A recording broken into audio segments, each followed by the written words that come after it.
euros of defense expenditures for a safe and resilient Europe.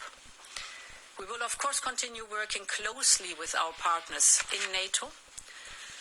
This is a moment for Europe, and we are ready to step up. Well, that's the European perspective. This morning, the Ukrainian MP Alexei Goncharenko told us the move was a disaster for his country. He said President Zelensky needs to do everything he can to fix his relationship with Donald Trump, even if that means apologizing. It's a disaster. It was clear from Friday that we are in a very bad situation. Now we are moving to catastrophic situation. And this means, I just want to be absolutely clear with you. This means that thousands of people will die. People who cannot die, but they will die if this decision will be in place, if it will be prolonged. I understand that we have crisis in relationships right now after Friday's meeting in Oval Office, but I just want to ask President Trump just to reconsider, to give some time to Ukraine. President Zelensky should do everything he can in order to get out of this. If it's needed to apologize, he needs to go and to apologize. Well, our security and defence editor, Deborah Haynes, has more reaction now from Kiev.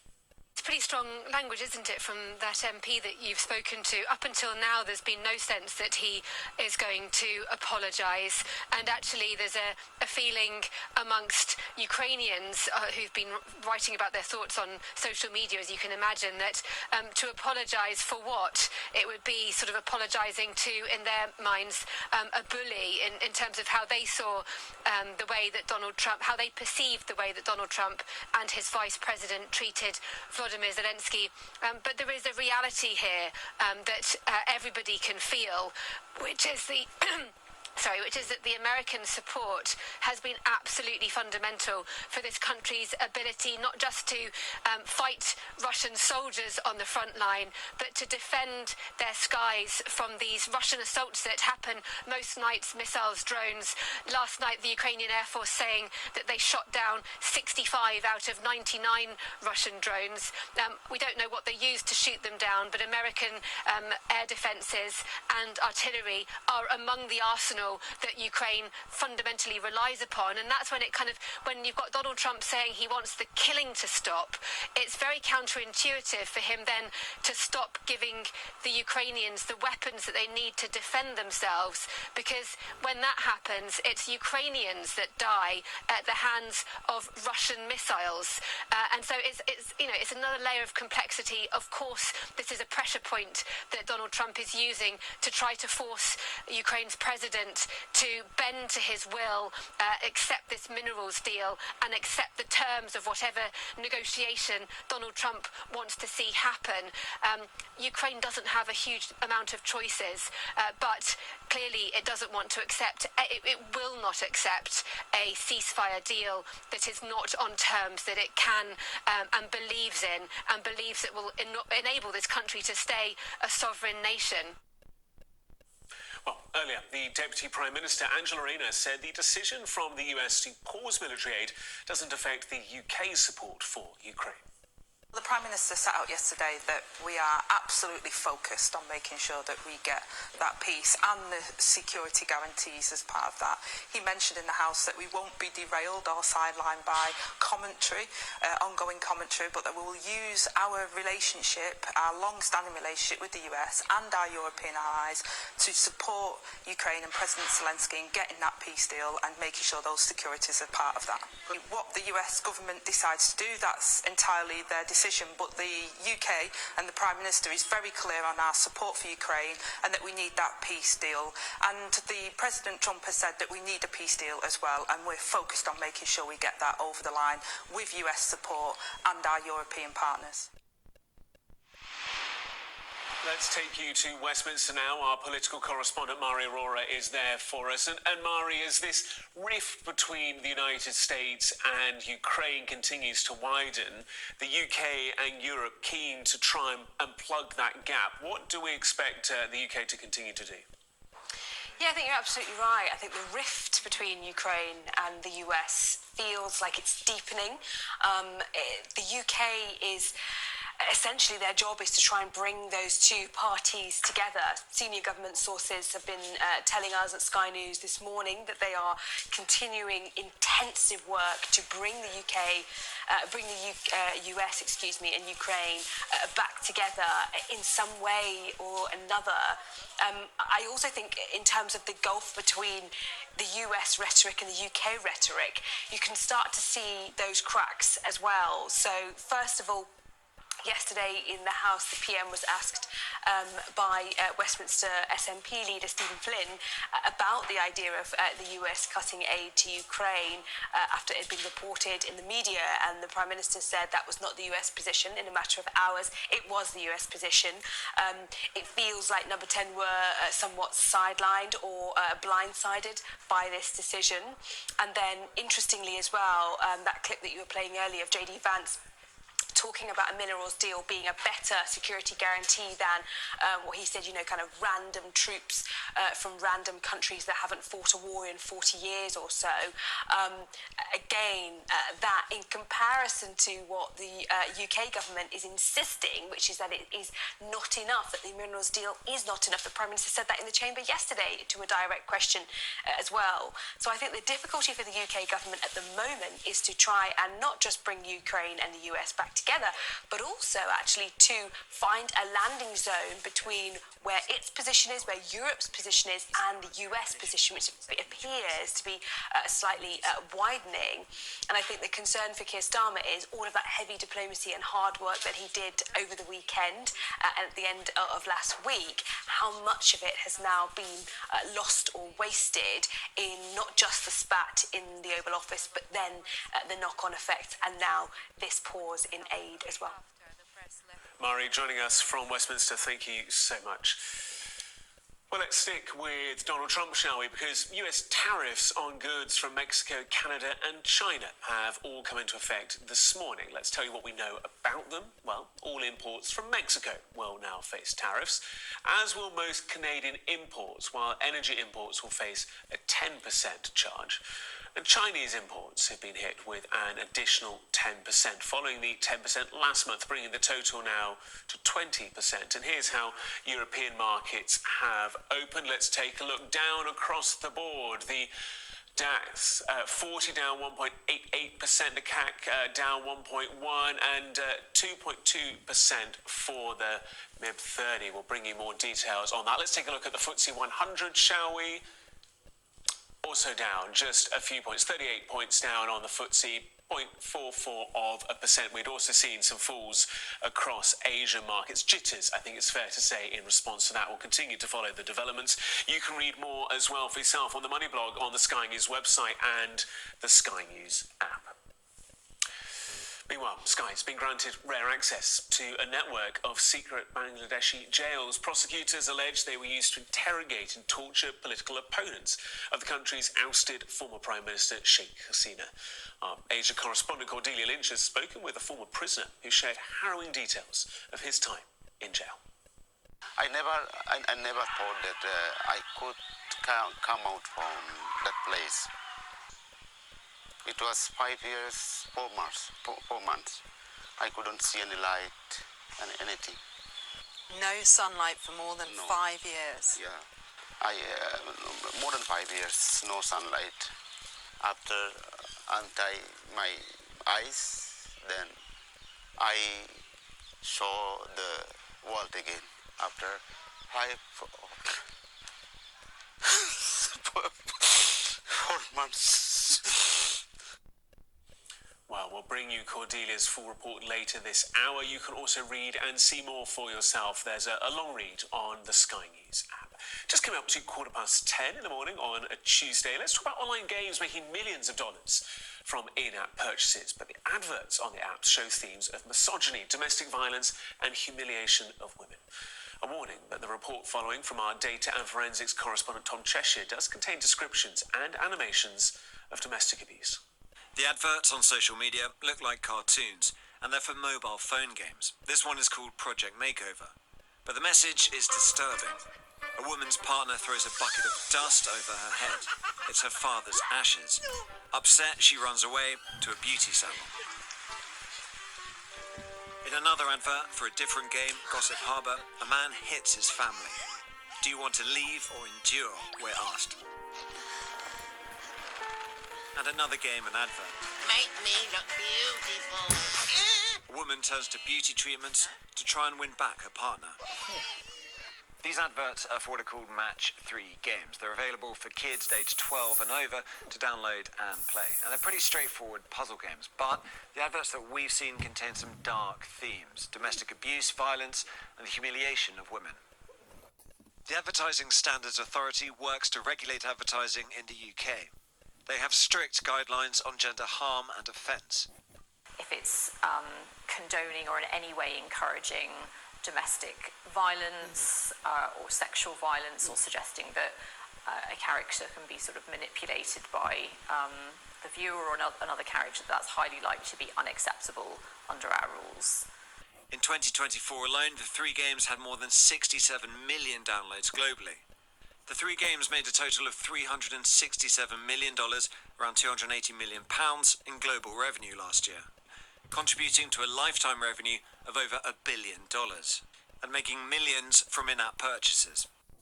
Misogyny is something campaigner and social media influencer Eliza Hatch is trying to fight with her account named Cheer Up Love. How harmful is this stuff when, these are mobile games, it's aimed at a sort of general audience, kids can play them, download them. How worried are you about the sort of context in which this is being pushed on people? It's incredibly harmful if you're seeing these things even subconsciously. If you're seeing them actively and you're engaging them and you're downloading these games, what is that encouraging? It's encouraging an incredibly negative stereotype about women. It encourages really harmful tropes around gender, this idea that, women need to be saved, or women are always in domestic abuse scenarios. Sky News contacted Magic Tavern, Microfun and Nanobit, the 3 companies behind each of the games. Magic Tavern did not respond to our request for comment. Microfun, who made Gossip Harbour, said, "Microfun's purpose is to entertain safely and responsibly. In this case, we clearly missed the mark. We apologise sincerely for any distress that our ads may have caused. We have removed the ads in question." Nanobit, the company behind Hollywood Story, told us, "We understand your concerns, but reiterate that our advertising materials are intended to be light-hearted, fictional scenarios that do not promote harmful stereotypes or gender-based violence. Whilst we regret any offence inadvertently caused, we remain confident that our ads comply with the relevant regulations." Campaigners argue that videos like these can be harmful. However light-hearted they are intended to be. Hey, Doc. Ew, disgusting. Tom Cheshire, Sky News. Plenty more to come on Sky News through the morning. We'll tell you how an obscure international agreement is delaying some of the biggest infrastructure projects in the country. We'll also explore just how detrimental Donald Trump's decision to halt weapons for Ukraine will be in the country's fight against Russia.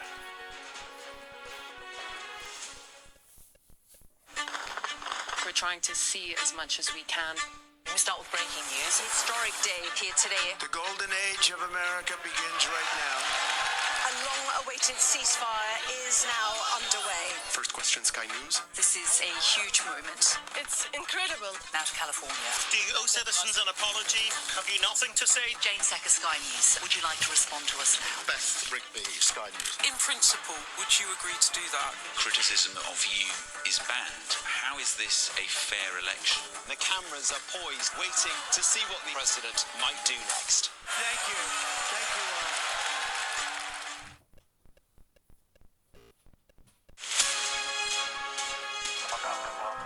The only way to Gaza for us right now is with the Israeli military.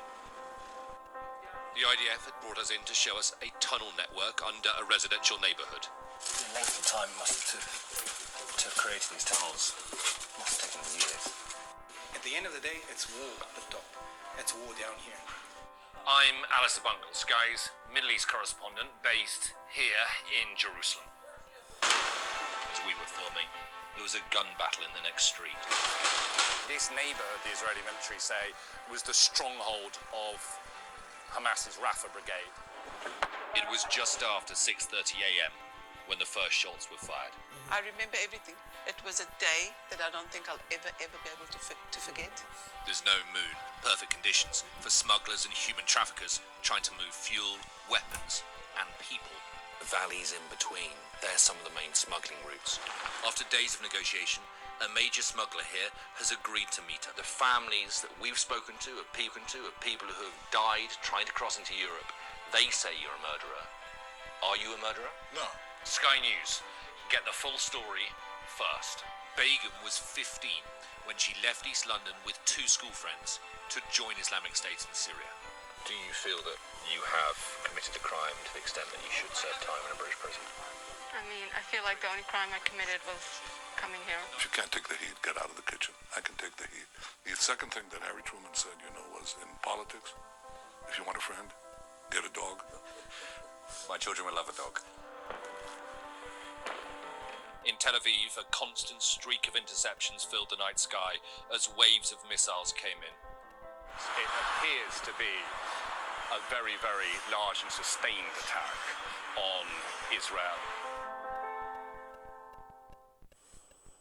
You're watching Sky News. A short while ago, we talked to you about the tariffs the United States has imposed on Mexico, Canada, and also on China. They have come into effect this morning. The Chinese and the Canadians have hit back. We're expecting retaliatory measures from Mexico as well. Our economics editor, Ed Conway, joins us. Ed, just talk us through what's happened in the last few hours and also these reciprocal tariffs that have also been in place against the US. Well, so the US obviously, when Donald Trump came in, said he wanted to impose tariffs on Canada and on Mexico, 25% tariffs. They weren't implemented immediately. There was obviously, you'll remember he was talking about this partly being in relation to imports of opioids, so drugs, into the US from those countries. There were conversations at the time, so this was a month ago, with the Canadian Prime Minister, with the President of Mexico about that, and both of them said that they would get extra guards on the borders. It was going to be clamping down on migration as well, on illegal immigration, and essentially the tariffs were put off by a month. But now that month has kind of elapsed, and Donald Trump has said that those tariffs will be implemented, and as far as we know, they have been imposed now. So right now they have come into operation in the US, and it is a very big deal. I mean, 25% tariffs on 2 of the biggest trading partners with the US is an enormous deal, and economists don't like tariffs, and they don't like tariffs primarily because it creates extra friction in the flow of goods around the world, and when you're creating that extra friction, that means things get more expensive. And so the expectation is this would push up inflation in the US. It would push down growth, so you have weaker economic growth. Why is the US doing it? Well, in part it's because Donald Trump says he wants to bring back production into the US, and he's said that he potentially will have tariffs on France. So there's the President of France talking to him just last week. He said that he might well have reciprocal tariffs, as they're known. So any tariff, basically kind of raising the level of tariffs so they're high at the same level as those tariffs faced by the US, or the trade barriers faced by the US with other countries. So he says there's more to come. But I think these are the most economically significant for the domestic economy of the US itself. Just because when you look at North America, it is basically one big economic zone, and so imposing extra tariffs on movements of goods around that economic zone, things going across the border from the US to Canada, to Mexico. If you're thinking about making a car, the components that go into that car, whether it's assembled eventually in America or assembled in Canada or in Mexico, a lot of the different parts and components and metals cross the border numerous times before that car is finished. In a sense, the analogy here is Brexit. Remember when Brexit happened, a lot of people talking about what that would mean for the UK and for trade. We had these big kind of supply chains that bestrode the entire continent. The same thing is happening now in the US, except we never imposed tariffs during Brexit. We had custom checks but no tariffs. Tariffs being imposed in America is a very big economic deal indeed. Ed, joining us from Westminster, appreciate it. Thank you. Let's talk about investment, actually. Some of Britain's biggest infrastructure projects are being tied up in courts for months at huge costs to the taxpayer. The Prime Minister wants to stop green activists from using a little-known international law to cause the hold-up, but it's unclear whether he'll be able to curb that. Our Deputy Political Editor, Sam Coates, now reports. This is who the Prime Minister has made the poster boy for NIMBYs and blockers. Attacked personally by the PM in a national newspaper for, he says, squandering tens of millions of taxpayers' money. Campaigners like him are who Keir Starmer wants to put on notice. We'll send a very clear message to the NIMBYs, the blockers, the alliance of naysayers. But we say to them, you no longer have the upper hand. The Teesworks industrial zone on this stretch of North Sea coastline is the latest front in that fight. Planned site of a huge new gas power station intended to be the world's first to use carbon capture, which developers say will make it net zero by sucking the emissions and storing them under the sea. But a single individual, a computer scientist from Norfolk, has stalled this entire project by challenging it repeatedly in the courts on environmental grounds. This week, Andrew Boswell is in court again for the final round. He's certain that his cause is a just one. People will be very surprised to hear that they're going to build a gas-fired power station here. They are going to put carbon capture and storage on it, but our analysis is that that actually is not a good solution environmentally. You have lost every case to date, racking up bills for the taxpayer and delaying projects. Can you understand why some people are frustrated at that? The point is that we have laws in this country and we have a Climate Change Act, so we are holding the government to account. The Prime Minister's come after you personally for what you've been doing. How do you feel about that? Well, of course, that hasn't been pleasant, but if you're an environmentalist, you have to take on strong forces, and there's very strong forces behind this. This is just the latest case Mr. Boswell has brought, all made possible because of an international convention that means if he loses, it's the taxpayer who has to pick up almost all of the other side's legal costs, potentially millions of pounds. That convention is intended to give citizens without deep pockets the power to take on businesses and government. Can you give us a scale of the number of people who do what you do and use the courts to try and ensure what you would say is getting environmental justice? I think there's probably 20 or 30 players. Some are individual like me, and others are groups like Friends of the Earth, Client Earth, Good Law Project, and so on. What would happen if the costs that you had to pay weren't capped? It would be very difficult for individual campaigners like myself and also the environmental groups and other groups who wish to go court. Teesworks is already the biggest industrial zone in the country, 4,500 acres of activity. One area is empty and quiet. This is where the new power station is meant to be. For now, a standstill. There should be hundreds of jobs already on this site, gearing up to thousands of jobs. But the second consequence, actually, to the businesses wanting to invest, is that this delay has already cost tens and tens and tens of millions of pounds. It's huge delays. It could mean that the project doesn't go ahead at all. This is a fossil fuel project due to open 2 years before the government's 2030 promise that 100% of our electricity demand will come from clean power sources. Green promises, many enshrined in law, an obvious target for activists. This is the consequence of a system that caps the costs for people bringing challenges to projects like this. Can that continue? The system has gone so far one way, it needs a rebalance. There are too many challenges. We can't get things done in this country. We need to be able to get on and do those things. The system doesn't allow it. There needs to be fundamental reform, and we need to stop these activists from being able to stop any sort of economic growth. I understand that the cost to developers of the delay amounts to £100 million every 3 months. And this, just one example of dozens of challenges around the country. A headache for developers and politicians alike. The starting point, a place 500 miles away that you may never have heard of. Aarhus, Denmark's second city, a popular cruise destination celebrated for its coastline and its architecture, and the birthplace of the international treaty, which some in government believe is tying Britain's dash for growth in knots. It's the reason legal costs for activists like Andrew Boswell are capped as low as £5,000, with taxpayers covering the rest. The legal firm representing him clear that it's vital for all cases like this. Well, claimants like Andrew are using a whole variety of different environmental laws to bring their cases. One of the laws they are going to be using a lot, pretty much universally, is something called the Artists Convention, which is a fairly technical piece of law, but something which is extremely important to every claimant who's bringing an environmental case in this country.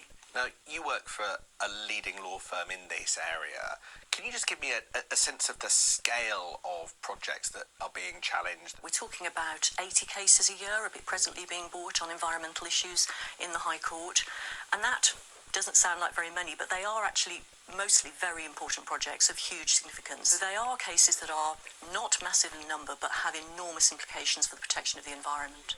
Inside Downing Street, they label the practice lawfare, a derogatory term meaning the strategic use of the legal system to damage an opponent. And I understand they want to stop taxpayers from subsidising it. We're talking about tens of millions of pounds of taxpayers' money effectively going to lawyers in fighting these cases that end up delaying big infrastructure projects for years. The very simple point is if those projects were made lawfully, if the decisions were lawful behind them, there would be no issue. There would be no challenge. The challenge would fail, and the money would not be paid. So I think the key point is to make sure that the government is making the decisions in a lawful manner. It's empty sites like this where work is on hold for endless court cases that really gets the Prime Minister exercised, I'm told. But disarming the activists he calls blockers may mean breaking an international treaty. Is he really willing to have that fight? Sam Coates, Sky News, Teesside.